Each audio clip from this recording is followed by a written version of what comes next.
මේ ගැටලුවේ එක් එක් පද්ධති මත වෙන වෙනම බල ලකුණු කරන්න කියලා මම කිව්වා.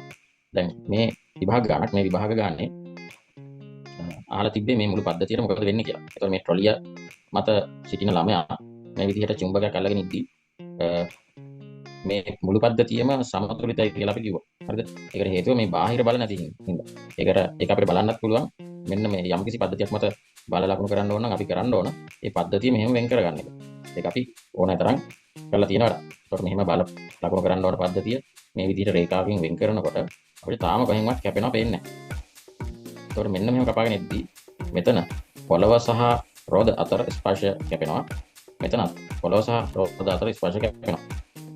එහෙනම් ඒ ස්පර්ශක ලක්ෂ්‍ය වෙනවා මෙතනින්. රෝද හතරම ගත්තොත් ඒතර මෙතන පස්ස රෝද දෙකම මත එන ස්පර්ශක බලය තෙරපුම් බල හින්දා ඒ තෙරපුම් බල දෙකම මට මෙතනින් පුළුවන් මේ විදිහට ලකුණු කරන්න. අපි දන්නවා තෙරපුම් බල ලකුණු කරන්නේ සලකන පද්ධතිය වෙතට කියලා. ඒතර අපි සලකන පද්ධතිය තමයි කඩේලින් වෙන් කරගෙන තියෙන්නේ. දැන් වෙන කොහෙන්වත් කැපුනේ නැහැ කියන්නේ ස්පර්ශක බල වෙන කොහෙවත් නැහැ. ඒතර ඊළඟට තියෙන ස්පර්ශක බල. අපි දන්නවා ස්පර්ශක බල කියලා කියන්නේ ගුරුත්වජ බල, චුම්බක බල, විද්‍යුත් බල වගේ දේවල්. ඒතර මෙතන විද්‍යුත් ශේෂයක් කොහෙවත් නැහැ. ගුරුත්වජ බලයක් ඇති වෙනවා කාගෙන්ද? පොළවෙන්. ඇයි එහෙම කියන්නේ? මේ අපි කපලා ගත්ත පද්ධතියෙන් පිටත තියෙන වස්තුවක් තමයි පොළව කියන්නේ. එහෙනම් බාහිර බලයක් තමයි ගුරුත්වජ බලය. ඒ කියන්නේ මේ වස්තුවේ බර කියන්නේ බාහිර බලයක්. ඒකට හේතුව බාහිර කෙනෙක් මගින් තමයි මේ බලය ඇති වෙන්නේ. බාහිර කෙනා කවුද? පොළව. ඒතර අපි කපලා ගත්ත පද්ධතිය දිහා හොඳින් බලන්න මේ කඩයිරකින් තියෙන පද්ධතිය. ඒ පද්ධතිය ඇතුලේ නෑ පොළව. පොළව කියන්නේ මේ පිටත බාහිර කෙනෙක්. ඒ හින්දා මේ පද්ධතියේ බර කියන්නේ බාහිර කෙනෙක් විසින් ඇති කරපු බලයක්. ඒකට එහෙනම් මේ බර බාහිර බලයක්. ඊළඟට දැන් කෙනෙකුට දෙනවා මේ චුම්බකයෙන් ඇති වෙන ආකර්ෂණය ට්‍රොලියට. දැන් එහෙම බාහිර බලයක් වෙන්න නම් එයා මේ කපලා ගත්ත පද්ධතියෙන් ඉවතට මේ පිටතින් ඕන. ඒත් මේ චුම්බකයේ ඉන්නේ කපලා ගත්ත පද්ධතියම ඇතුළෙමයි මේ කඩේරේ ඇතුළෙම. ඒ වගේම ට්‍රොලියේ ඉන්නේ කඩේරේ ඇතුළෙම. ඒ කියන්නේ මේ දෙන්නම අපි සලකන පද්ධතිය තුල ඉන්න කට්ටිය. ඒ නිසා මේකේ ආය බාහිර බල නැහැ. මේ මුළු පද්ධතිය සමතුලිතයි.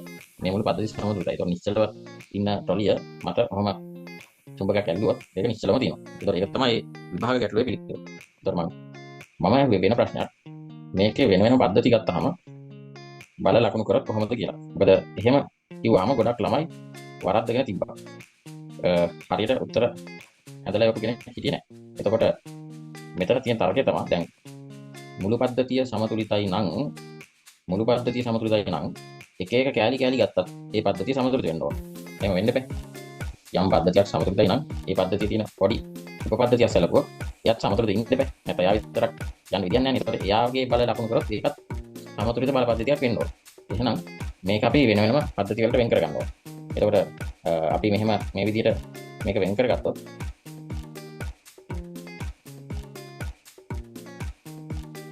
මම මෙතන කොටස් තුනකට වෙන් කරලා තියෙනවා. මම මුළු පද්ධතිය යටින් පෙන්නලා තියෙනවා. එතකොට මේ කපලා තියෙනවා මේකේ පද්ධති තුනක්. ඒ කියන්නේ චුම්බකෙ මෙන්න මෙහෙම කපලා තියෙනවා. හොඳට බලන්න චුම්බකෙ කැපෙන්නේ එක තැනකින් විතරයි. එහෙනම් එතනින් විතරයි ස්පර්ශක බලය. හරිද? ඒ කපාගත්ත චුම්බකය මෙන්න මෙතනින් වෙනම ඇදලා තියෙනවා. හරිද? ඊළඟට එතන එක ස්පර්ශක බලය. ඒ ස්පර්ශක බලය තියෙන කොතනද? මේ මෙතන. හරිද? එතනින් තමයි ස්පර්ශක බලය ලකුණු වෙන්නේ. ඊළඟට මම මෙන්න මේ කොටස කපලා තියෙනවා. එතකොට හොඳට බලන්න කැපෙන තැන් කියන්නේ ගෑවුණු තැන් කැපුණු තැන්. එතකොට මෙන්න මේ දණ්ඩයි චුම්බකයි අතර ස්පර්ශය මෙතනින් කැපෙනවා.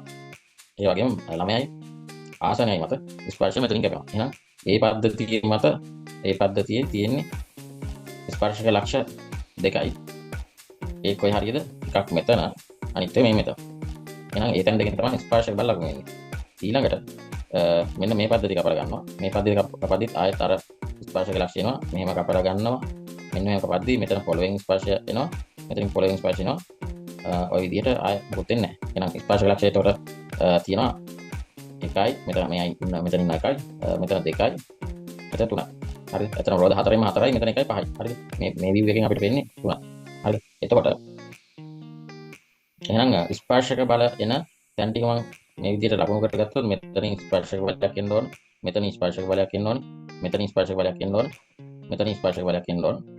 ඒ වගේම මෙතන සහ මෙතන. එතකොට අපි ඉස්සෙල්ලාම ට්‍රොලිය මත බලගමු. ට්‍රොලිය මත බලගත්තොත් පොළවෙන් ඇති වෙන අභිලම්බ ප්‍රතික්‍රියාවක් ඒක තේරුම් බලයක් අනික අපි ඉස්සෙල්ලා ලකුණු කරා. ඒක R1 කියලා ලකුණු කරා. මේක R2. ඒකයි සලකන පද්ධතිය වෙතට.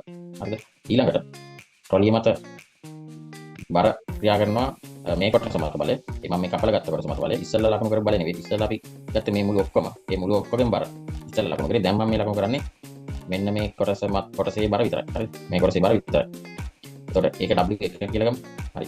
ඊළඟට තව ස්පර්ශක බලයක් ලකුණු කරන්න තියෙනවා. මෙන්න මේක.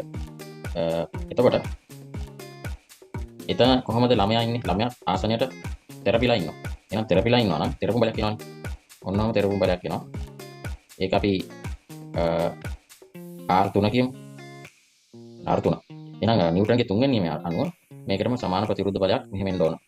ආසනය මගින් ළමයා මත.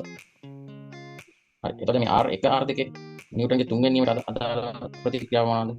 නිව්ටන්ගේ තුන්වෙනි නියමයට අදාළ ප්‍රතික්‍රියාව තමයි මේ පොළවත් අපි වෙනම ඇඳගත්තොත් මෙහෙම පොළව මත ඉන්නවා ඒ නිව්ටන්ගේ තුන්වෙනි නියමයට අදාළ ප්‍රතික්‍රියාව. එතකොට R1 ප්‍රතික්‍රියාව පොළව මත මෙහෙම තියෙනවා. R2 ප්‍රතික්‍රියාව පොළව මත මෙහෙම තියෙනවා. හරිද? හරි. ඒ වගේ තමයි මෙතන. ඊළඟට මෙතන දැන් ආසනය සහ ළමයා අතර ඝර්ෂණ බලයක් තියෙන්න පුළුවන්. හැබැයි ඝර්ෂණ බලය අන්තිමට ලකුණු කරන එක තමයි ගැටලු වල ගොඩක්ම සාර්ථක ක්‍රමය. ඒ හින්දා අපි ඒ බලය තියාගමු. ඊළඟට දැන් ස්පර්ශක බල ලක්ෂ්‍ය ඔක්කොම ඉවරයි. ස්පර්ශක ලක්ෂ්‍ය ඔක්කොම ඉවරයි ට්‍රොලියේ. මෙන්න මෙතන ඝර්ෂණය ලකුණු කරන්න තියෙනවා. ඒක හැර වෙන ස්පර්ශක බල නැහැ. හරිද? අස්පර්ශක බලත් බර ලකුණු කරා. තව ස්පර්ශක බලයක් තියෙනවා මොකක්ද? දැන් අපි මේ පද්ධතිය මෙහෙම කපලා ගත්ත නිසා දැන් මේ පද්ධතියෙන් එළිය තමයි චුම්බකය තියෙන්නේ. එහෙනම් චුම්බකයෙන් ඇතිවන බලය බාහිර බලයක් දැන්. එහෙනම් ඒක ලකුණු කරන්න ඕන. එහෙනම් අන්නේ බලය චුම්බකයෙන් ආකර්ෂණය වෙන බලය මෙන්න මෙහෙම එනවා. හරිද? ඔන්නෝම එනවා. එතකොට ඒක F කියලා ගමු අපි. ඒක F කියලා ගත්තොත් එතකොට චුම්බකය මෙහෙම කපලා ගත්තාම චුම්බකයේ මත ට්‍රොලිය මගිනුත් ඒ වගේ ආකර්ෂණ බලයක් එනවා. එහෙනම් දැන් ඔක එක රේඛීය වෙන්න ඕන කියලා කියන කියයි. ඔව් එක රේඛීය තමයි මේ මෙතන මෙහෙම තියෙන්නේ. මේ මෙතන මෙහෙම තියෙන එක මම මේ මෙහෙම අන්තිම එක තමයි මේ කැලි වෙන් කරලා ඇදලා තියෙන්නේ. හරිද? මේක පොඩ්ඩක් උඩට අරන් තියෙන්නේ. හරිද? හරි. දැන් එතකොට දැන් ට්‍රොලිය මත බල සියල්ල ඇදලා ඉවරයි. එකක් ඇරෙන්න. එකක් මොකද්ද? මෙන්න මේ මිනිසා සහ ආසනය මත ඝර්ෂණ බලයක් තියෙනවා. දැන් මම කිව්වා මුලදිම මුළු පද්ධතිය සමතුලිතව තියෙන්න නම් එක එක කැලි සමතුලිතව තියෙන්න ඕන කියලා. එතකොට මේ ට්‍රොලිය දිහා හොඳට බලන්න. මේ කොටස දිහා හොඳට බලපුවම පේනවා. මේ කොටස මත සම්ප්‍රයුක්ත බලයක් තියෙනවා. තිරස්ස දකුණට. ඒ කියන්නේ F කියන බලය. එතකොට මේක ත්වරණය වෙන්න වෙනවා. අන්න එහෙනම් ඒ ත්වරණය වළක්වන්න වෙන්නේ මේ ඝර්ෂණ බලයෙන් තමයි වෙන විදිහක් නැහැ. එහෙනම් ඒක වළක්වන්න වෙනවා. මෙන්න මේ ඝර්ෂණ බලයෙන්. එහෙනම් මිනිසා මගින් ආසනය මත ඇතිවන ඝර්ෂණ බලය තමයි මෙහෙම වෙන්නේ. ඒතර අපි මේක F2 කියමු. එතකොට මිනිසා මතත් මෙහෙම ඉස්සරහට තියෙනවා ඝර්ෂණ බලයක්. ඒක නිව්ටන්ගේ තුන්වෙනි නියම. 2. එතකොට මේක අපි F1 කියමු. එතකොට මේ F2 විශාලත්වයෙන් සමානයි. දැන් බලන්න ට්‍රොලිය සමතුලිතයි. හරි. එතකොට ට්‍රොලිය මත බල සියල්ල ලකුණු කරලා ඉවරයි. ඊළඟට අපි හිතමු මේ චුම්බකයට බරක් තියෙනවා කියලා. චුම්බකයේ බර ලකුණු වෙනවා. ඒක අපිට W2 කියමු. දැන් W2 කියන්නේ අස්පර්ශක බලයක්. F1 කියන්නේ අස්පර්ශක බලයක්. හැබැයි ස්පර්ශක බලය තමයි ලකුණු කරන්නේ චුම්බකයේ. චුම්බකයේ ස්පර්ශක බලය මෙතන. දැන් මෙන්න මේ බල දෙකේ සම්ප්‍රයුක්තයක් තියෙනවා මේ වගේ පැත්තකට. ඒ හින්දා චුම්බකයක් දැන් නිශ්චලව තියෙන්න නම් චුම්බකයේ මත බලය තියෙනවා මේ වගේ පැත්තකට. ඒතකොට ඒක අපි S කියමු. දැන් කෙනෙකුට හිතන්න පුළුවන් කොහොම බලයක් තියෙන්නේ කොහොමද? ඒක උඩටනේ තියෙන්න ඕන. මෙතෙන් පල්ලෙහාට තියෙන්න ඕන කියලා. නෑ ඒක දෘඩ දණ්ඩක්. ඒක තන්තුවක් වුණොත් තමයි ඒක එහෙම ලකුණු වෙන්නේ. පොඩ්ඩක් නිකන් හිතලා බලන්න. මේක තන්තුවක් වුණොත් මොකද වෙන්නේ කියලා. ඒ කියන්නේ මේ මෙතන මේ ටික දණ්ඩක් වෙලා මෙතනින් පල්ලෙහාට එල්ලිලා තියෙන තන්තුවක් වුණොත් එහෙනම් ඔක තියෙන්නේ නෑ. එතකොටම තියෙන්නේ මෙහෙම මෙයා වෙලා මේ පැත්තට නැමිලා ට්‍රොලිය වදිනවා මෙහෙම. මොකද ට්‍රොලියට ආකර්ෂණය වෙනවා චුම්බකය. ඒතකොට මේක මෙහෙම නැවිලා මේ තන්තුව මෙහෙට පැද්දිලා මේකේ ඩොග් ගාලා වදිනවා. හරි. චුම්බකයේ ආකර්ෂණය හින්දා. ඒකින්ද මේක දණ්ඩක් විය යුතුයි අනිවාර්යෙන් ඔහම අල්ලන් ඉන්න. හරිද? ඒක ගානේ කියලා තිබ්බ නැත්නම් අපිට ඒක තේරෙන්න ඕන. ඒතකොට මේක දෘඩ දණ්ඩක්. මේ මුළු දණ්ඩම මෙතෙන් යනකම් මේ L හැඩයට නමපු දෘඩ දණ්ඩක් වෙන්න ඕනම තියෙනවා. හරිද? එතකොට ඒ දණ්ඩ මේ ළමයා විසින් ඉස්සරහට තල්ලු කරගෙන ඉන්නේ. ඒතකොට මේ දණ්ඩ ළමයා විසින් දණ්ඩ ඉස්සරහට තල්ලු කරද්දි දණ්ඩ විසින් චුම්බකයත් ඉස්සරහට තල්ලු කරනවා. අන්න ඒ ඉස්සරහට තල්ලු කරන බලය තමයි මේ මෙහෙම තියෙන්නේ. සහ දණ්ඩෙන් චුම්බකය උඩට එල්ලගෙනත් ඉන්නවා මෙන්න මෙහෙම. ඔය දෙකම තමයි මේ S ගෙන් නිරූපණය වෙන්නේ. ඕනනම් අපිට මේ සංරාජක දෙක දාන්න පුළුවන් මේ දෙක. මේ දෙක දානවා නම් අර S ලකුණු කරන්න ඕනේ නැහැ. ඒතකොට මේ දෙකෙන් ඔය සංරාජක හෝ මේ S ලකුණු කරන්න ඕනේ. එතකොට මේ දෙකෙන් එකක් ලකුණු කරන්න ඇති. ඒතකොට දැන් මෙතන මේ ඇති වුණු S ට සමාන ප්‍රතිවිරුද්ධ බලයක් මෙතන ඇති වෙනවා මෙහෙම. ඒකත් S. එතකොට ඕනනම් අර සංරාජක දෙක ලකුණු කරනවා නම් ඔයාලා ලකුණු කරන්න ඕනේ මේකත් මේ විදියට. මේක X නම් මේක Y නම් මේක Y මේක X. හරිද? ඊළඟට දැන් බලන්න දැන් අපි මේ S ඕන අයින් කළා දාමුකෝ. S අයින් කළා දාමු. සංරචක දෙක තියෙනවා. ඊළඟට මේ පද්ධතියත් එක්ක සයින් කරනවා. දැන් හොඳට බලන්න චුම්බකය සමතුලිතයි. චුම්බකය සමතුලිතයි. ඊළඟට ළමයා මත තව තියෙනවා බර. ඇයි?